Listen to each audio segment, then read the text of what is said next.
ZP chairperson Uppala Harika గారి మీద జరిగినటువంటి దాడిని తీవ్రంగా ఖండిస్తా ఉన్నాం. ఈ రోజున రాష్ట్రంలో మహిళలకు భద్రత కరువైందనేటువంటిది మరొకసారి తేటతెల్లమవుతా ఉంది. ఈ రోజున మా పార్టీ కార్యక్రమాల్లో జెడ్పీ చైర్పర్సన్ గా ఉన్నటువంటి ఆవిడ మీటింగ్ లో పాల్గొనడానికి బయలుదేరితే అక్కడ ఉన్నటువంటి టీడీపీ జనసేన గూండాలు నిజంగా ఇవన్నీ టీవీలో చూస్తా ఉంటే అసలు ఇంత దారుణమా అనేటువంటి ప్రశ్నలు అందరికీ కలుగుతా ఉన్నాయి. ఈ రోజున ఒక మహిళ మీద కారులో కూర్చొని కారులోంచి దిగనివ్వకుండా టీడీపీ గుండాలు జనసేన గుండాలు కారు చుట్టూతా నుంచొని కత్తులతో కర్రలతో చంపేస్తాము బెదిరించేటువంటి ఈ క్రమాన్ని అసలు పోలీసు వ్యవస్థ ఏమైపోతోంది అని అడుగుతా ఉన్నాం. ఒక జెడ్పీ చైర్పర్సన్ అయినటువంటి మహిళ మీద గుండాలు దాడి చేస్తానంటే అక్కడ ఉన్నటువంటి పోలీసులు కూడా చోద్యం చూసినటువంటి పరిస్థితులు మనం చూస్తా ఉన్నాం.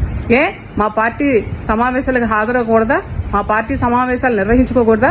ఈ రోజు జగన్మోహన్ రెడ్డి గారు సంవత్సర కాలంలోనే మీరు చేసినటువంటి పనులు ఏవైతే ఉన్నాయో అవన్నీ కూడా ఎండగట్టడానికి పెట్టేటువంటి మీటింగ్ ఎవరెవరు హాజరవుతా ఉన్నారు వాళ్ళందరినీ కూడా కట్టడి చేయాలనేటువంటి మీ కుటిల రాజకీయాలని స్వస్తి పలకాలి, లేకపోతే తగిన మూల్యం చెల్లించుకోక తప్పదని కూడా ఈ సందర్భంగా తెలియజేస్తా ఉన్నాను.